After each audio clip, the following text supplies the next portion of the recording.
Hello and welcome to another episode of The Average EV. Today I am talking with Walter from the Network Architect and Steve from Plug and Play EV about the new 2027 Chevy Bolt. Let's get into it.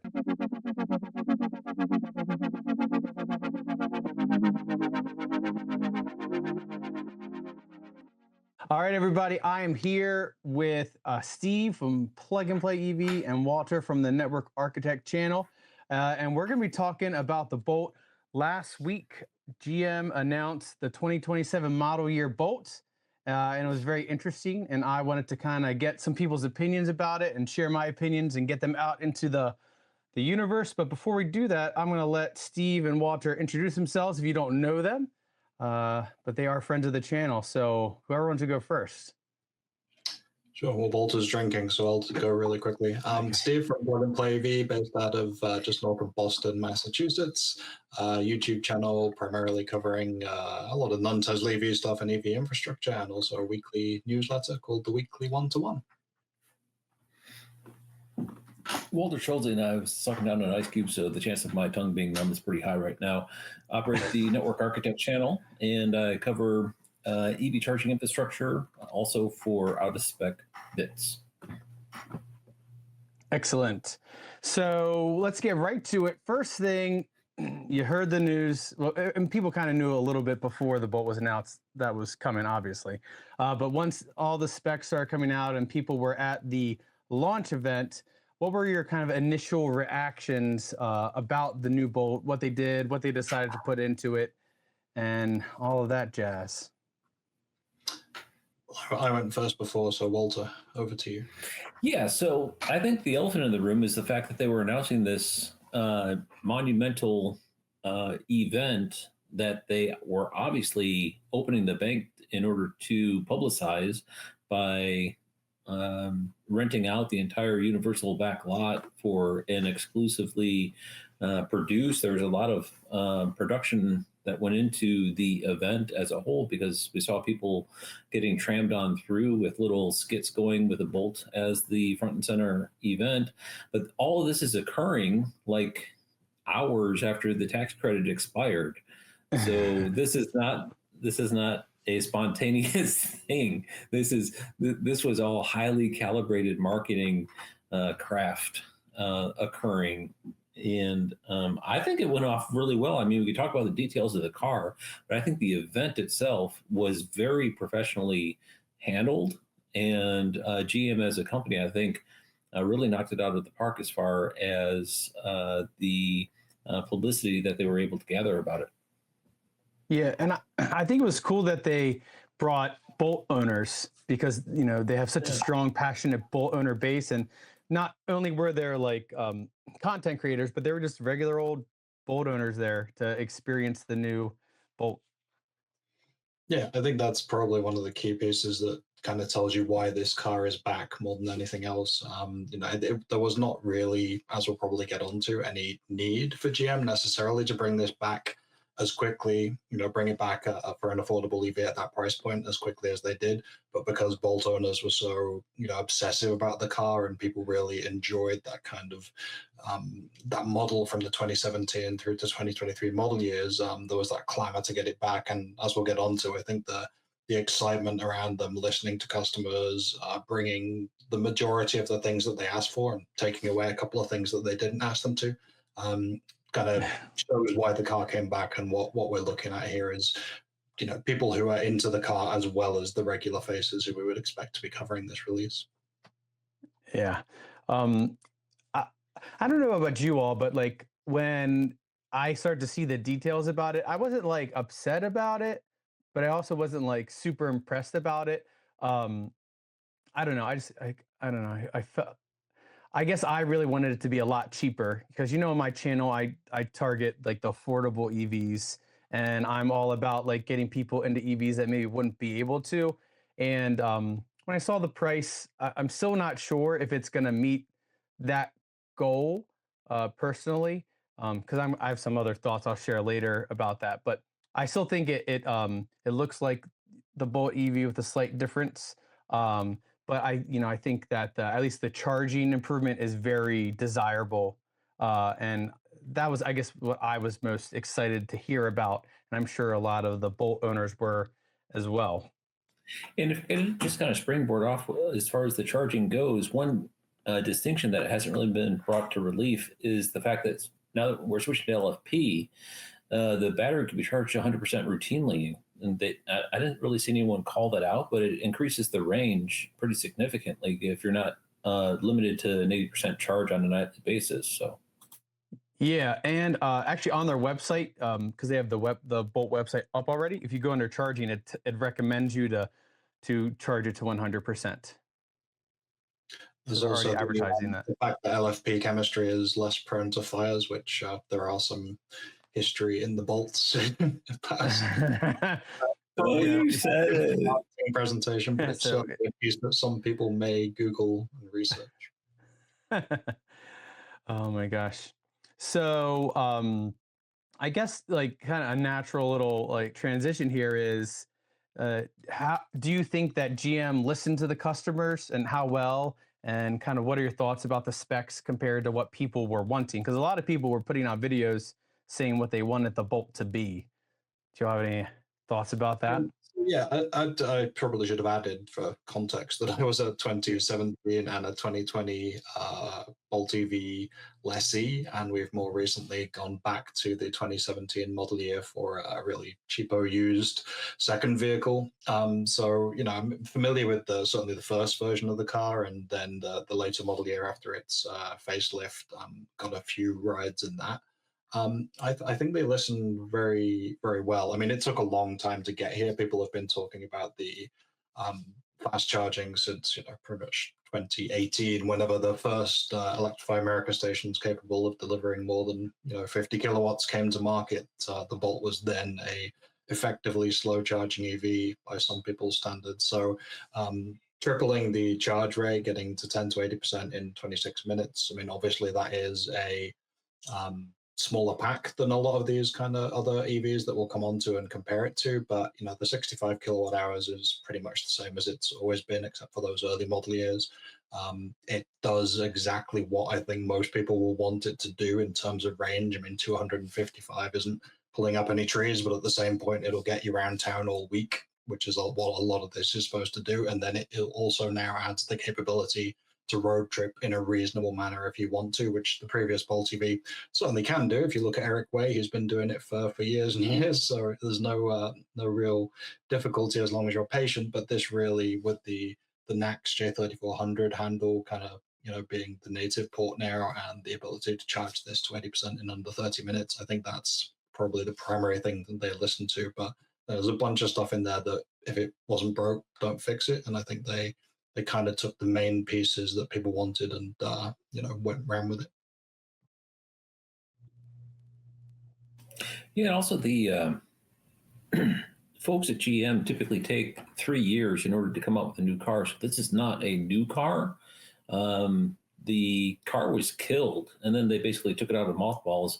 And the fact that they were able to add as much as they did in a short amount of time, I really think is testament to what is occurring inside GM associated with EVs. So when you look at what they've announced, there was mention of something called a next generation low cost EV. And I think their sights were set on that.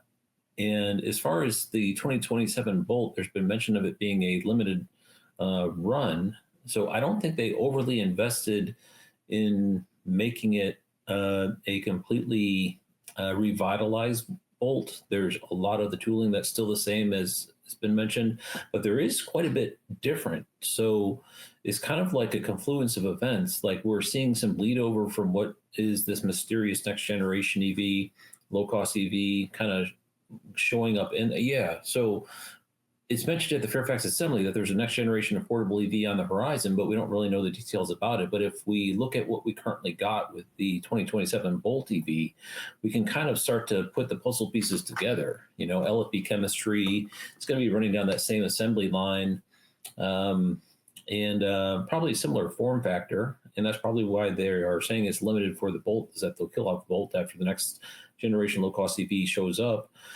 And so It's kind of twofold. I think the Bolt, as we currently see it, there's a lot of old Bolt in it because they were just basically doing a stopgap measure as a result of the backlash from the fan base kind of demanding that it stay in place. But there's also a lot of new tech in here that we're talking about. As Steve mentioned, the J3400 port. We have updated battery chemistry and a new motor. Lots of in-dash navigation upgrades and infotainment upgrades. So it's not insignificant. There was a ton of work done to bring this stopgap car to market. And they're officially saying it's only going to be for a few years. So I think what we're seeing is bleed over from what's on the horizon being shown to us early, sort of thing. Yeah, a couple of things there that you said I think are really interesting. The main thing that they did announce the next gen vehicle, and a lot of people had been speculating within the press release for the Bolt, and also I think at the event where it said that this is a limited time only. um, Thinking it wasn't going to be a limited time, or they were trying to rationalize with different things, like maybe like battery production or something like that. This literally could just be enough to kind of be that stopgap measure between for the people who want a smaller car, an affordable car between now and that next gen affordable car. And I'm assuming the next gen car is going to be so enticing that people would probably prefer to have it over the Bolt once it is released. And also, too, NACS is a huge deal. It gives just access to so many chargers. And personally, I don't know your all thoughts about port location, and I actually don't think there is a wrong side. I know people like to say that strongly, and I don't agree. But I actually think front left is the best place to put it because pulling in is easier, in my opinion.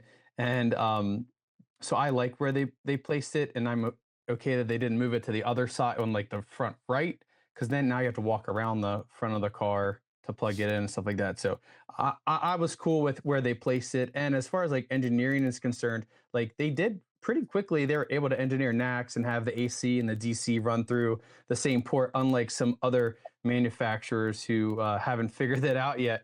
So that was honestly pretty impressive. And I'm sure maybe they already had stuff in the works for their next gen vehicle that they're able to kind of roll into the Bolt. Yeah, it's also worth noting. I mean, aside from the fact that the NACS handle looks tiny in the original, the port that was intended for a CCS1, this also does vehicle to home, right? So they're incorporating it into the GM Energy ecosystem. Doesn't actually seem to do vehicle to load, from what I can tell, but the vehicle to home piece kind of tells you where they're heading with this. But the rest of the GM stable, everything seems to be going in that direction of making an EV version of your, combustion lineup. So there's the Equinox EV, Blazer EV, Silverado EV.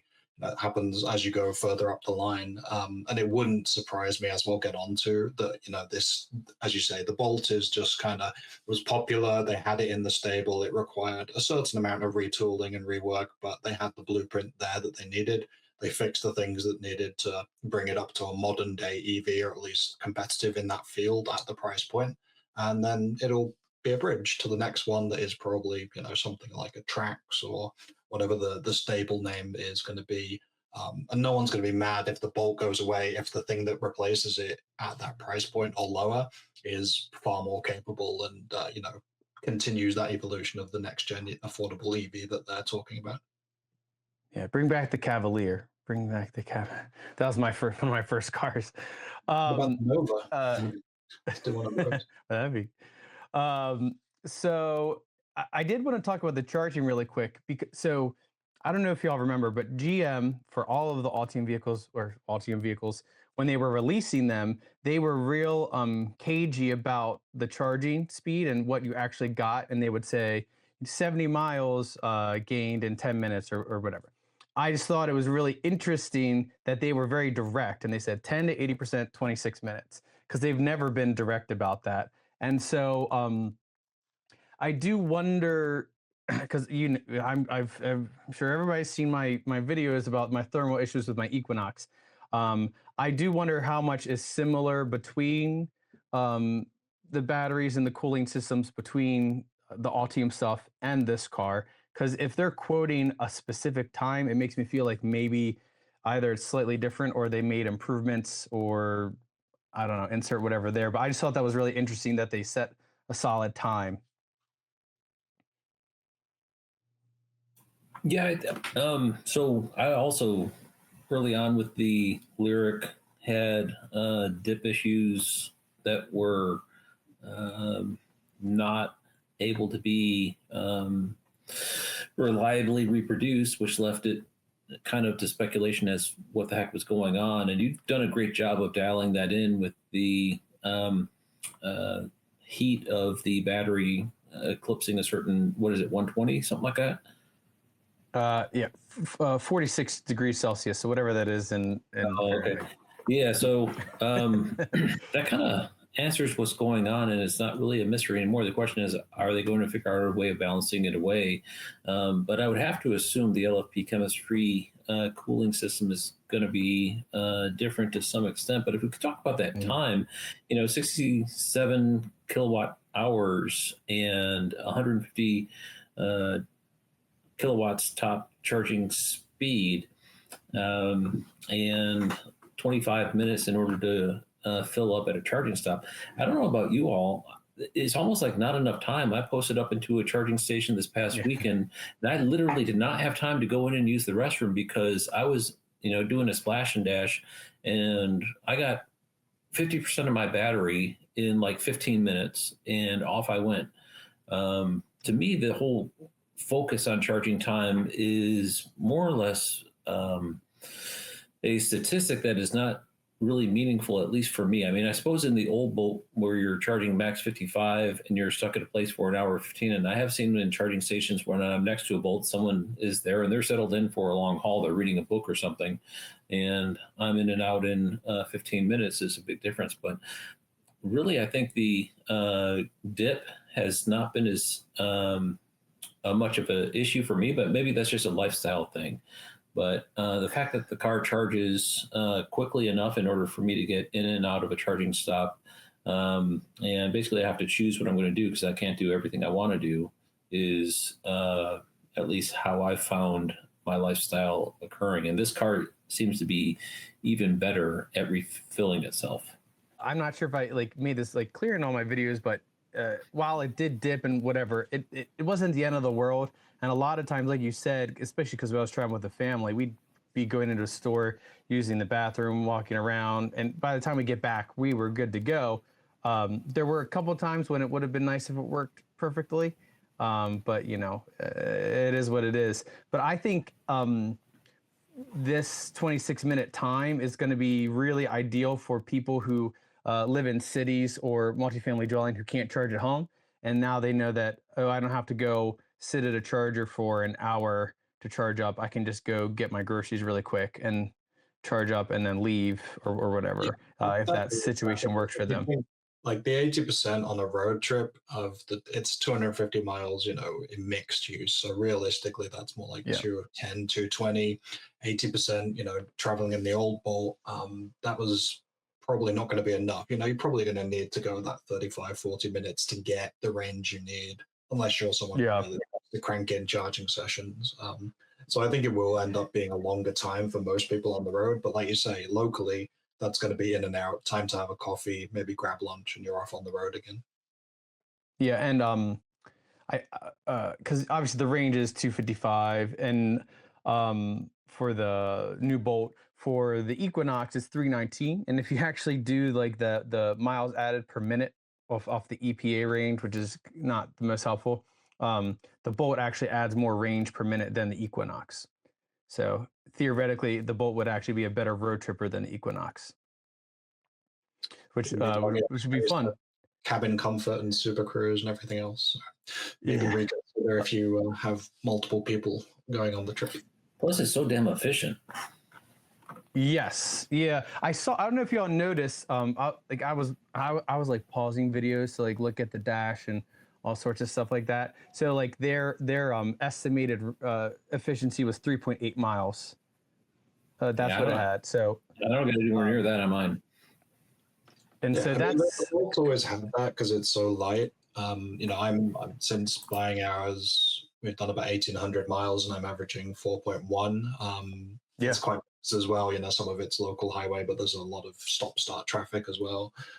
The original Bolt was about 3.9 miles per kilowatt hour average to get its EPA. And it's not unusual at highway speeds to get, 3.2, 3.3 at 70, 75 miles an hour. So it's still a pretty decent road trip. And being able to add three times as much energy in, really cuts down the time for that. So yeah, if you're not trying to cram it full of people and pets and everything else, then it can certainly be a road trip. Here, let's check out a couple other things. So the regenerative braking, I know a lot of people, boat owners, really wanted their paddles. What's your thought about paddles, Steve? Yeah, I mean, I've liked it. It's for anyone who's not familiar. It's a kind of where a gear selector or a regen paddle might be on other models. It's behind the left side, at least on my model year, and it's an on-demand regen paddle that will give you pretty much maximum regen.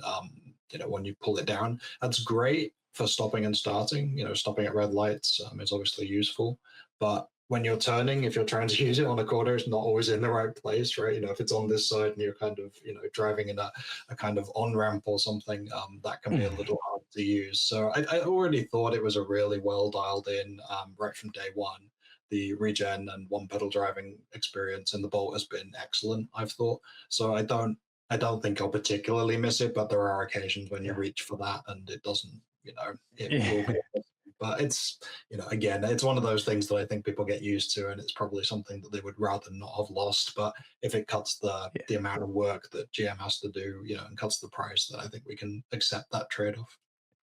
Yeah, and the Equinox has that regen paddle on the left, and my first EV was a Kona electric, and it had two paddles, and I loved using them. And because on the Hyundai product, you can adjust the level of regen with the paddles, whereas with GM you have to go into a menu to change it, which is not that far off. It's right there. It's very easy to change. So I always liked that, and I would play around with it while I was driving. But at least for the Equinox now with the paddle, I do use it sometimes if I like slightly misjudge my regen to come to a full stop, and then I'll pull the regen paddle to bring me to a complete stop. So I feel stupid, and maybe I'm speaking for other people also. I've been driving GM EVs now for almost 3 years. I have no idea what that paddle does. I thought it just was a way of adjusting the amount of regen. Is that all it does, or does it engage? No, yep, it engages the regen, so it's on demand. So if you want more yep. I never do that. I mean, that paddle was there, but I've just never used it because I always leave my regen on high and just go that way. And I just never saw a need for using that paddle. So for me, and the high, the high regen is pretty aggressive too. So like you probably wouldn't need it. I go normal. I don't know. I like the feel a little bit better in normal mode, but and then you bump it up when you're coming up to a stop or something like that. Yeah, if I don't quite judge it right, yeah. Because okay, I got you. Sometimes like I won't like have so that was something that I know people wanted and get. I want your take on this. I don't know, Steve, if you can pull up a picture of the infotainment. So this is gonna have the Google built in, and it's gonna come, I guess, on day one with like the video apps like HBO Max and YouTube, which has been actually slowly rolled out to different GM products. I'm still waiting on the update. But the angle of the screen is kind of interesting that it would be on. Do y'all see the angle there? Yeah. So like on the Equinox is upright, but for there, I feel like it's going to be hard for really anyone to enjoy a video on the screen. I don't know. I just thought it was interesting. Yeah. And is that the same angle, Steve? Like that they have the current Bolt? Sorry, I guess whatever Bolt you drove. No, it's I'm not remembering the refreshed version. That was much changed on the infotainment system, larger screen. It's a little bit pokier in the original Bolts. They're okay. Smaller screen, and it's kind of inset. There's a bigger bevel, but it does catch the sunlight sometimes. I don't know if that's going to be an issue, but they were talking about stuff like HBO Max and the kind of built-in apps that they get. So I don't know if it's going to charge too much for that. What are you watching? Yeah, I saw the screen. I was just like trying to imagine the people in the back having to like kind of like sit really high to even get a good angle to watch the screen. Well, that's Um, maybe where you were buying a Tesla Model 3, but then they, in the cheapest version of that, they removed the rear screen as well. So yeah, it's yeah. you've still got to crane your own neck over to the front. All right. To go down the list. So you had brought up the Vita Home, which I thought was interesting for an affordable car. Um, because the product to actually be able to use it is pretty expensive, and the average person isn't going to buy it. So now I don't know if just because of the way their architecture works, that like it can do it anyway. So like we might as well just like advertise that it can do that. But I was wondering if, and I don't know anything about V2H as to whether that was like if there were capabilities that had to be installed that could have been removed to reduce the price more. Um, I thought that was interesting Yeah, personally. I think it tells you like how much GM is going to lean into these home energy products. Like, I mean, as you say, at the moment it's like $8,000 to $14,000. If you're buying a car for not that much more than that, it's a tough pill to swallow. But as you talk about like homes starting to bake these in, maybe incentives coming back at some point for this kind of product. Yeah, and there's also it's important to remember as for the price point, like $29,000 ish. There's a lot of states and this kind of states where you would be installing this kind of stuff, Colorado, California, some of those kind of markets. There's incentives on those vehicles, so they may come down by as much as it costs you to install one of those systems almost. Certainly in Colorado, the incentives are ridiculous at the moment. So you may get it down to a price where you think, well, for a net kind of $4,000 or $5,000, I can add backup to my home, and That's true. this Yeah. it starts to kind of move that. Plus, if you can power the home, electricity prices are continuing to go up. If you can charge the vehicle for cheap somewhere else and then bring it back, there's kind of plays here, but I don't think it's not an immediate selling point, but at the same time, it's an impressive thing Yeah. to have at a vehicle at that price point, I think. Yeah, because I have solar on my house, so I would love to have a way to put it right into my car or just to run my house in emergency off of my car. Um, but right now, I don't know. I'm kind of I'm more interested in some like when there's third party options that might be more affordable. Yeah, I mean that loses some of the advantage for GM. But again, the prices may come down. This is kind of this is very early days. A lot of these are almost pilot technology in a lot of cases. So I can see it being something you do with your Silverado EV because, you've spent hundreds of thousands of dollars already. But with a Bolt, it'll be interesting to see what the kind of overlap is, what kind of sales they get based on, people trying to really budget shop the vehicle. What are you going to spend on the upper end of the home energy side? Yeah, I almost think they would have done better with something similar to Hyundai's vehicle to load, just because a lot of the people who will be buying Bolts will be living in apartments and or renting houses that they don't want to invest into a battery storage system, and because that's one of the major things that I pause about putting batteries in a house, because I don't know if 5 years I'm going to have to walk away from that investment. What I understand, it doesn't increase the value of the house as much as what it costs. It increases a little bit, but not, the market forces are not that attracted to a house with battery storage as we might think. So that definitely gives me pause. But a vehicle load is pretty functional for multiple different things, like a power outage, or if you're car camping and you want to run a campsite and all these other things. So it'd be nice in GM ecosystems. I think you need the 19.2 onboard charger in order to get the adapter that takes the J7072 and outputs it to basically a power strip. I don't know if you've seen those. It's about $200, and we do have 19.2 in our Lyric. So I was thinking of getting one of those because the convenience outlets in the backs, you can't run a refrigerator off those. Those will pop pretty quick. You can run a laptop, but that's about it. That'd be a good video. You could camp. Yeah, well, camping in an EV, I've actually got a whole channel on EV car camping. It's kind of a passion of mine. I really like the whole concept. In fact, when we last had a power outage, our solution was not to go try to power our house. Me and my wife just went into the garage and we sat in our EVs.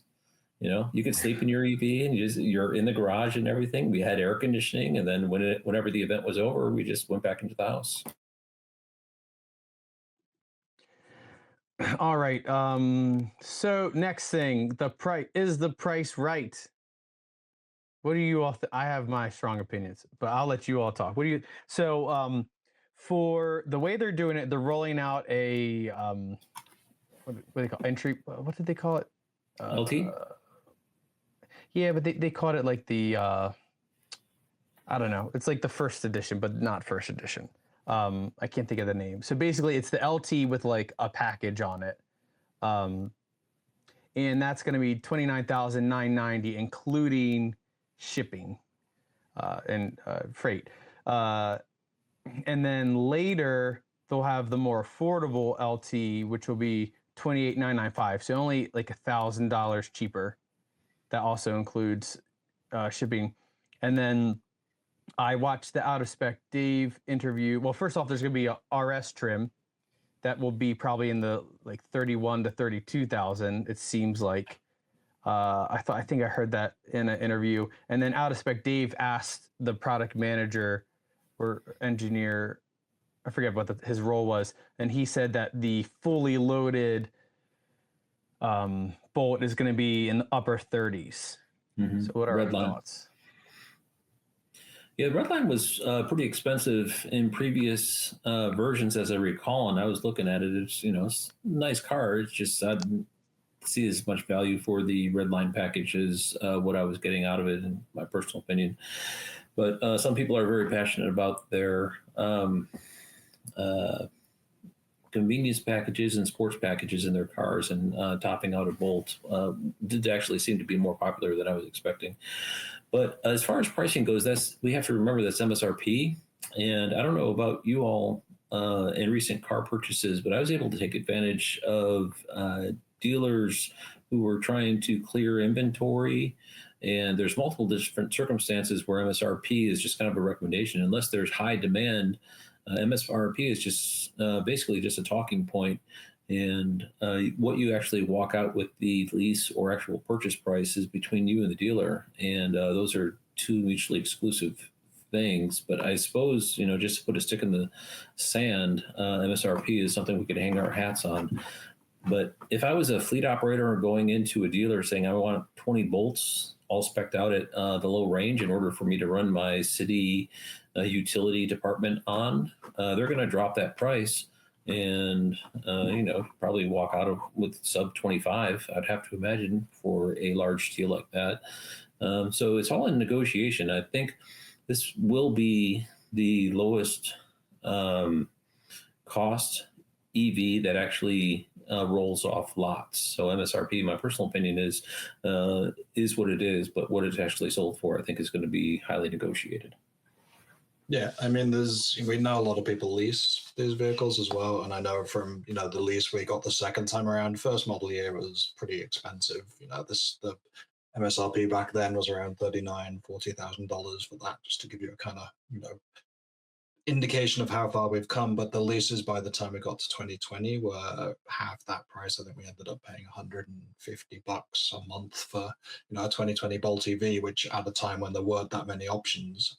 So there's just, I think it's a starting point. It's a headline marketing MSRP to get it below $30,000, and I was pretty happy with it. I mean, I think if you could get down to 25K, fantastic, but you have to remember the original Equinox EV, I think, was supposed to be around 30,000. That was what it was kind of posited around that kind of COVID time. Then prices went up, and it's now $35,000. So I think my biggest question mark when we heard it was coming back as a model, the Bolt, was where is this going to line up? I think the Equinox EV is a really, really good deal for that $35,000 price point.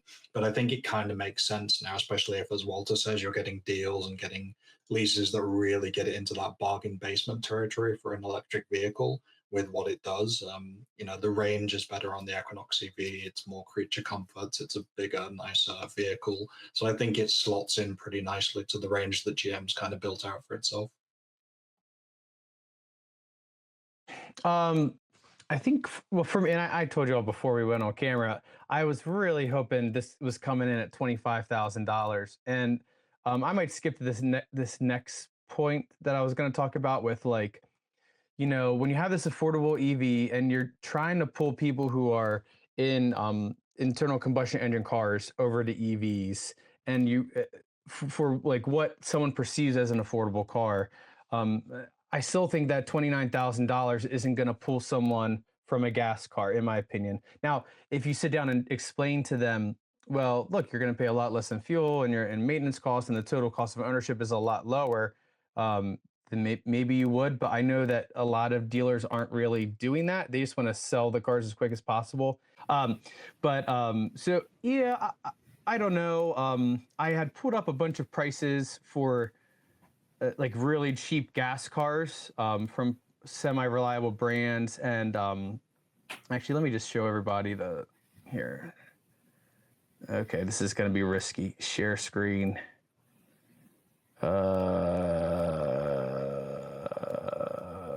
Share a window, and I want that window. Okay, there we go. Can you all see that? No, you got to add it to the stage. There you go. Yep. There we go. Okay, cool. So I made a list here of just some pretty cheap gas cars, and these are brand new, right? So, the cheapest being the Nissan Versa at 18,435, and this includes destination. So it's almost 11. Well, I guess if you compare it to the eventual LT model, it's $10,000 less. And someone who's looking for the cheapest payment isn't necessarily thinking about a lot of times long-term cost of ownership, and they're probably going to take the $10,000 cheaper car than the 10,000 more expensive car. That's at least my opinion. And then there's some other good options, like Chevy themselves has the Chevy Trax LS at $20,895. So that's only a $7,000 difference. But when you look at that car, it is pretty bare bones. Like there's not a lot in it comparatively to the new Bolt, and it still has Apple CarPlay, which some people care about. I'm actually going to do a video about that soon.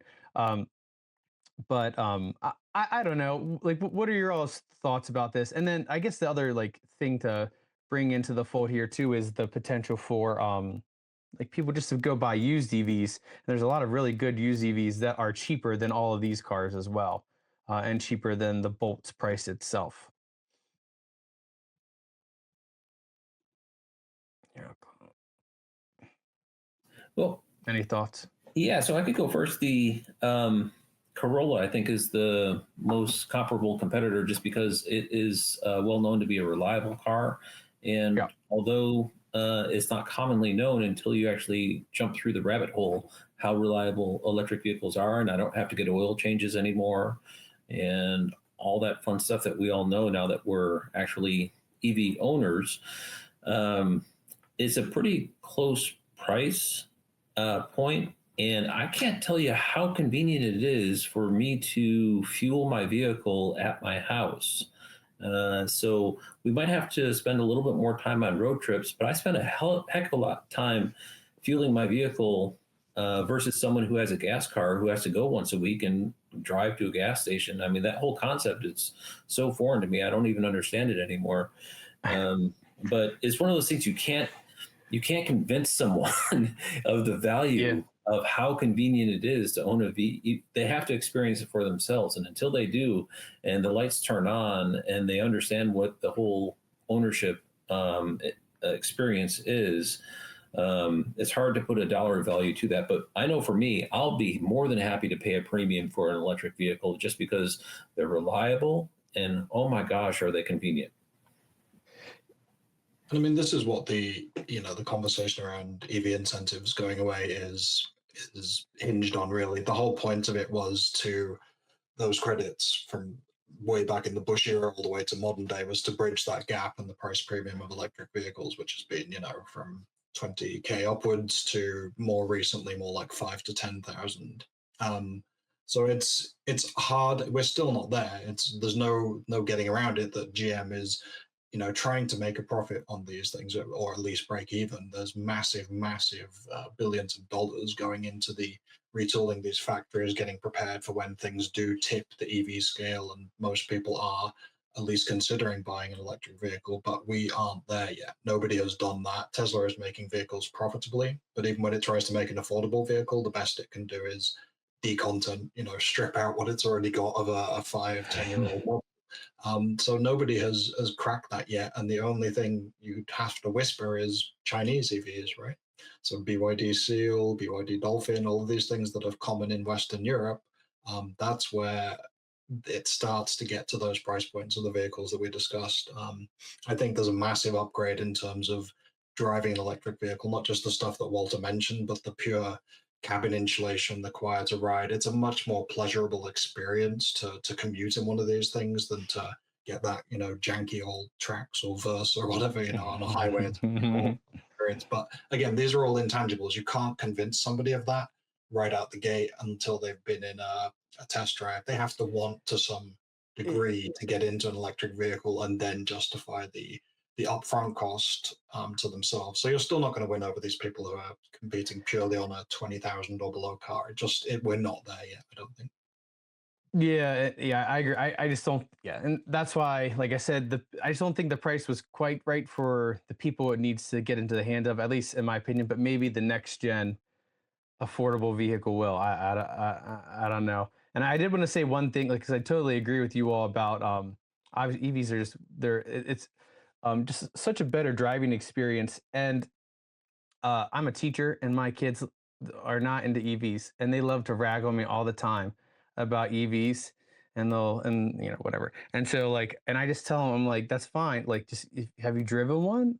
Like, I don't know how you can talk about something you haven't driven before. So if you want to enter the conversation, like, go drive one, and then I'm sure you're going to want to get one because you're going to see it's a better driving experience. I'll tell you something else that I've just recently noticed. My office is kind of disjointed from the main beehive of other employees. It's kind of a long story, so I have to walk down a sidewalk for about 5 minutes in order to go to meetings and whatnot.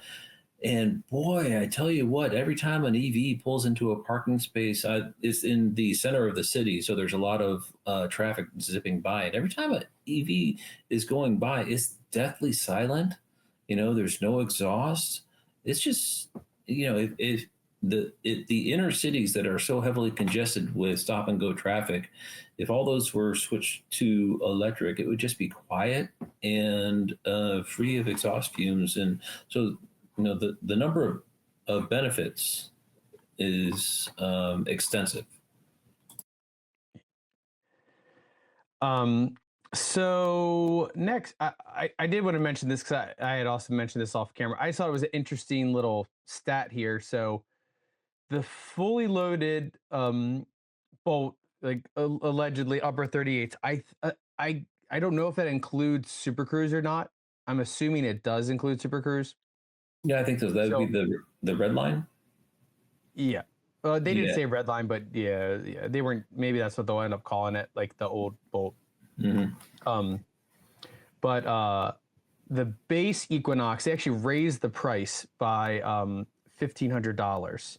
So now for the 2026 model year, the base Equinox is $36,495, and that includes destination. So if you get a fully loaded Bolt, it's only a little bit more than a base Equinox. So you get way more content for maybe $1,000 more for people who are in the market for an Equinox, and we're gonna get the LT. Looking at the specs, because the interior volume is very similar actually between the Equinox and Bolt, which is really, I don't understand how. But here I have it right here. It's the cargo. So passenger volume in the Equinox is 102.24 cubic feet. The passenger volume for the Bolt is 96.6 cubic feet. So it's a difference of 8. So it's a pretty big difference. But the ones that I thought was interesting was the cargo. So with the seat up, the Bolt is 16.2 cubic feet versus the Equinox 26.4 cubic feet. But when you put the seats down, the Bolt is 56.3 cubic feet and the Equinox is 57.2. So it's almost the same. So when you have the seats down. So if someone's looking at an Equinox and maybe it's just they have a really small family, or they just have a dog, or it's just two of you, you could get probably a lot better features in the top trim Bolt. And I was also looking at the center console. It'll have ventilated seats because that was one of the icons on the center console. Heated seats, heated steering wheel. So pretty much everything that you would get, like that's in my 3LT Equinox out in my driveway, you would get for only paying a little bit more than the base Equinox. So I think people who are looking at the Equinox might want to shop the Bolt, and I do think it could potentially poach some potential buyers to go down because it seems like a bigger car, the Equinox, and it is. It feels big, but as far as like the usable space, it's very similar. I'll have to see how that feels in the new Bolt, but it's definitely, I've been in the Equinox that my wife's aunt has, and the Bolt that we currently have, it's quite narrow. So just for purely the two up front drivers, you can't really share that armrest. And I'm assuming with the width, knowing the kind of width of the car and the way it's put together, that will be similar. So I think the Equinox is going to be nicer for kind of stretch out and, lounge up front. Yeah, I think that's where the extra space is in the width for passengers. The cargo not bad. It's quite deep. That's the biggest thing. You get like it's high and deep. So you get the hatch, all the benefits of that kind of practicality, but it's not a big car. This isn't really much different than the original one by the sound of it in terms of interior space. Then the Bolt EUV. Yep. I don't know. I feel very comfortable in the Equinox. Yep. And I've never sat in a Bolt EUV before, unfortunately. Still quite narrow. It's just, that's the biggest thing. Like, I notice it now because we go from the Ioniq 5 on road trips to the Bolt for local stuff, and me and my son are battling for arm space in the front. So it's definitely, you have that. You'd have to test drive both of them. I think once that kind of higher trim Bolt comes out, see which feels more comfortable for two people up front. Yeah, totally agree. And then a reason to reach for the Equinox over the Bolt would be if you want an all-wheel drive, I think, because that is an option for the Equinox. Which, do you have all-wheel drive, Walter? For you? Yeah, 2RS. But one thing I would like to say, I also have a 2023 Lyric Debut Edition, and as far as features go, it's just about parity, which is crazy. For the price difference between those two vehicles. The one thing that the top line Bolt doesn't have is massaging seats. But beyond that, there's very little difference in what you get as far as features. We could talk about the narrowness of the chassis and the form factor and whatnot, but I can remember after getting the Lyric, we did not have any buyer's remorse. We were very happy with the purchase. The price was great, and beautiful car. Me and my wife both agree it's one of the nicest cars we've ever owned. But then I started to watch Bolt videos, and I'm like, they got the same thing we do. They got Super Cruise. They have the adaptive windshield wipers and comfortable seats, and the infotainment wasn't quite up to snuff with the Android Automotive, but now the new Bolt does. So as far as the number of features go, really it's just massaging seats as far as I know between the top of the line General Motors and the Bolt, which would be, I guess, the bottom of the line General Motors as far as electric vehicles go. So that's really saying something. Yeah, that's definitely interesting perspective. So we're definitely coming to the end here. I want to be respectful of your time, but so as far as the competition, there isn't really much. The biggest competition or closest price wise is the new Leaf that's coming out. That starts with destination starts at 31,485, and that's going to have 303 miles. And there is supposed to be a smaller battery version, but that's not coming to the US yet. But it's stated in some press materials. So, but right now we got the 75 kilowatt hour battery pack with the Leaf at 31,485. I think for people, and it has more range. I did the calculation of like range added per minute because they advertise a 35-minute charge time, 10 to 80%. And the Bolt still adds a little bit more range than the Leaf does. And, that's stated 10 to 80% time. So the Bolt's a little bit better of a charger. What are your all's thoughts about the Leaf? I just worry about Nissan. I think they haven't invested in domestic production, which is the big kind of bugbear of the current administration. You're going to have to be producing it here in the US, and that hasn't really happened. Obviously, GM has a significant advantage, as we saw with the different factories on that. It looks like a really nice vehicle. I just don't know that they've bounced so much around the place with their electric vehicles.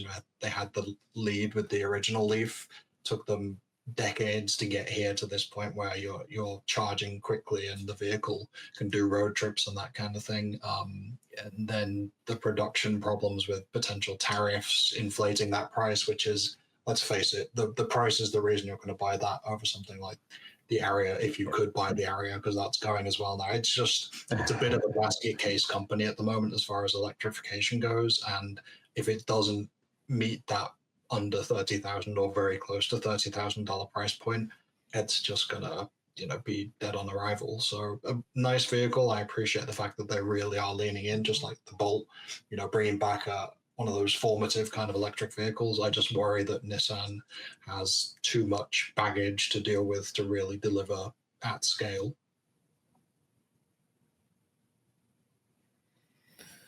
Yeah, my personal opinion is the Bolt is quickly going to there's really not much competition in that space, so I think it's going to dominate the low space. If Tesla had came in $5,000 lower instead of a decontented 3 and Y with some kind of new smaller form factor car, then it would be a competitor. But I don't know if you all agree, but I don't see the standard range Y, or this, not range, the standard Y and 3 as competitors to the Bolt. The Bolt is basically in a different class.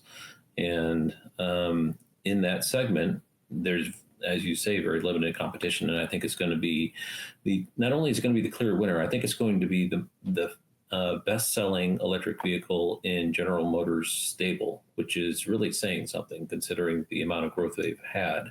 And if that be the case, you're looking at basically another year of EV sales doubling within General Motors, unless there's cannibalization of customers going down line to the Bolt, which I don't think there will be. I think what we'll do is we'll get conquest sales from other areas and people will be introduced. But my personal opinion is definitely going to be a segment winner.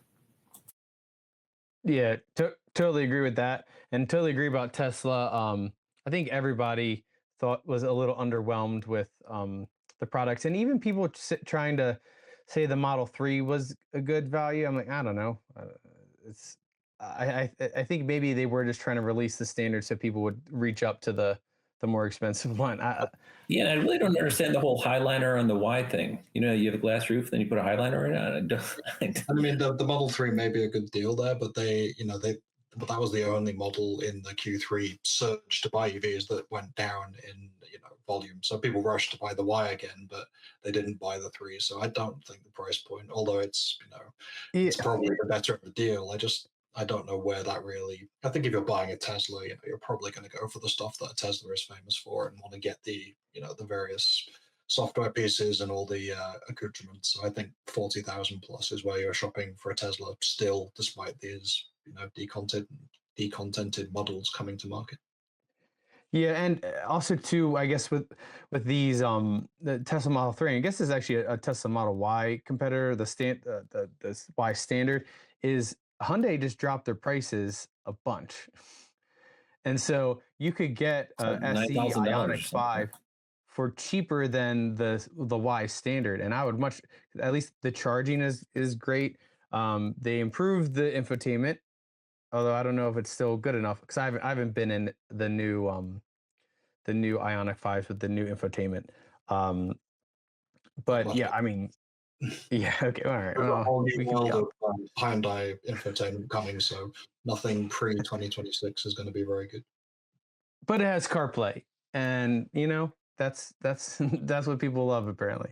And then so I don't know, that's just my thought. And yeah, when I was looking for competitors, there aren't any. The only competitors really are used cars, if you look at it that way. And And some people like want to have a new car. Some people want to have the latest tech. Some people when they buy cars, they're like, "That's my car for like 10 years."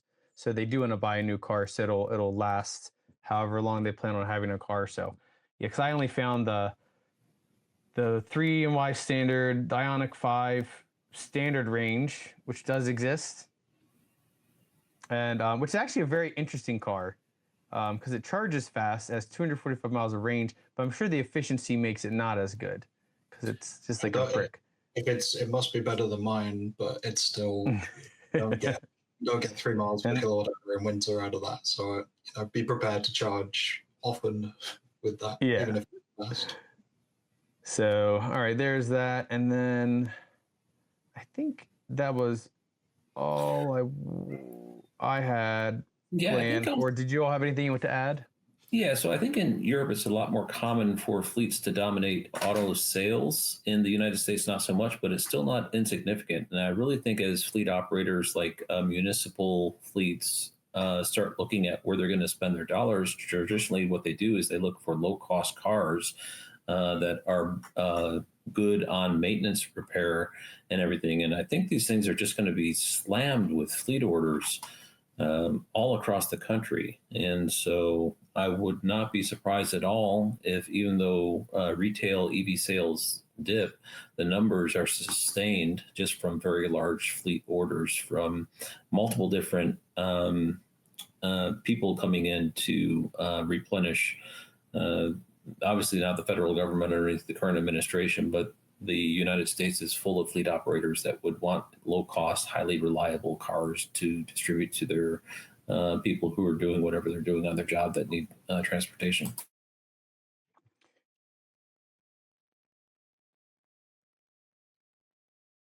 I was just going to say that's a really good shout because when we talk about the individual buyer, they may be kind of really sensitive to that sticker shock of 29,000 versus 18,000 or 21,000, whatever those models that their car shopping are for combustion versions. But the fleet manager is purely bottom line driven. He's calculating this out over 10, 15 years. When's it going to retire? What have I saved in maintenance, running costs? If it's a lower number at the end of the day, he'll buy it. And I've seen a lot of those around Boston and New York City for parking enforcement, or just local runarounds for the local government agencies. So I can see it flying off the lots for that use for super sure. Yeah, I was going to say the same. So many local jurisdictions have bolts already. I think Domino's has bolts too, don't they? Yeah, or they did for a period of time. Yeah, it's definitely it was a thing up in Canada. the chicken chain rotisserie Saint Hubert had leaves, so I wonder if they'll choose the bolt primary. But yes, I'd love to see the bolts flying around with yellow paint jobs or wraps and chicken heads on top. Yeah, yeah, I bet they will. And I had to rent a car because my Equinox had to go in, and because it was having an issue with Super Cruise, and we hopefully found the issue. But anyways, I had to rent a car, and because I just can't drive a gas car anymore. I had to drive all the way to BWI to pick up a car because that's the closest electric car I could get a rental from. And I ended up getting a Mercedes-Benz EQB as my rental car. But when I dropped it, it was interesting. When I dropped it off, I was walking in the parking lot, and of course they had a rental Equinox. And I was like, man, that would have been great. But unfortunately. So I definitely think that fleets are definitely looking at the cost effectiveness of these GM products and might bring them into the fold. So that's a great point and a great insight. Does anyone have any final thoughts here about the Bolt? I'm just glad it's back to be able to, we need as much all hands to the pump as we can as we enter this kind of post-incentives era. And I think affordability will be the biggest question. So to be able to have an EV and hopefully the Leaf, I really, despite what I said, I do hope it does well. I hope they find a way to bring it to market. I hope those $30,000 and below price point vehicles really do start to succeed. So I hope they sell as many as they can make, add some more shifts, and make Eric Way of the News Cooling channel very happy. Yeah, I agree. It's definitely going to be a hot selling car, and one thing about driving down the price is that more people who are living in apartments are going to be having EVs, and we're going to have to look at level 2 solving problems for either workplace or multi-tenant dwelling home situations. So that's another burgeoning EV topic that we'll have to parse our way through in the future. Great point. And yeah, I know I try to play devil's advocate a little bit about this, and I know I wanted the price lower, but I think the price is compelling, and I think that the leasing offers are probably going to put uh, butts in seats for the Bolt. I would imagine it's going to be probably pretty affordable for a lease, so that I'll be interested to see once they roll those out. And usually GM will do like special offers for current GM owners, and they also do for Conquest EV of other manufacturer owners. So that'll be interesting to see if maybe they can convert some other people who maybe bought some older used cars. Like a lot of people have been buying Konas off lease, and maybe they can move them into a Bolt and get a little bit better charging experience. Very cool. Did you have anything else, Walter? Or you good? Yeah. All right. Well, I appreciate you all joining me on this. I just thought it'd be better. You know, my viewers watch me talk all the time, and they must be tired of hearing my voice. So I thought it'd be great to bring some new faces. So if you haven't already, make sure you go follow Walter, the Network Architect channel on YouTube, and Steve Plug and Play EV on YouTube as well. And I think you're on Beehive. Yeah, the newsletter is evi.plugnplayev.com. That's weekly additions to charging stations, EV infrastructure across North America. So hopefully they'll be useful. And thank you, Tyler, for all the. I mean, the video flow is really good. Love the coverage of the various charging networks, and then obviously the average EV is what we're striving to get closer to. So hopefully the Bolt delivers. Hopefully, I'm hoping a lot of people who watch my channel are interested in the car, and maybe one day I'll be able to get my hands on one, and do some videos on it. So anyways, that's it. I'll leave all their info down below. Thank you so much for joining me, and I'll catch you all next time. Thanks again for watching, everybody. Steve and Walter are so knowledgeable and also way more level-headed, so they really balance me out a little bit with all of my expectations of what the Bolt could be. I think after talking to them, it definitely sounds like the Bolt is a great car. Obviously, I still wish it would be cheaper, but I think it's going to be a great price point. A lot of people are going to buy it. I don't know if it's going to reach as many people as I would personally like it to reach, but I think it will do a decent job. And of course, we have that next gen low cost EV coming from GM, and maybe that will be even cheaper. So thanks again for watching. Please be sure to check out their channels. They're awesome guys doing great things, and you should go watch them. So if you like me, you're gonna find some good content with them. And that's all I have. So if you haven't already, please remember to give a like and subscribe, hit the notification bell, and I'll catch you all next time.